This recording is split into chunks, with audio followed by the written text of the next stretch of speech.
तर नाशिक कॉर्पोरेट धर्मांतर प्रकरणातली संशयित मुख्य आरोपी निदा खानचं मेडिकल सर्टिफिकेट समोर आलंय। 13 एप्रिलला मुंबईतील डॉक्टरकडून सर्टिफिकेट देण्यात आलं। तपासणी न करता सर्टिफिकेट दिल्याचा संशय आहे। सर्टिफिकेटवर गर्भवती असल्याचा देखील उल्लेख आहे।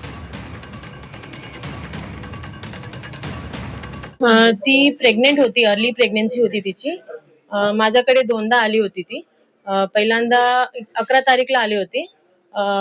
घरी तपासणी केली आहे प्रेग्नन्सीची, पॉझिटिव्ह आल्या सांगितलं, नॉर्मल प्रेग्नन्सीचं ट्रीटमेंट दिले म्हणे।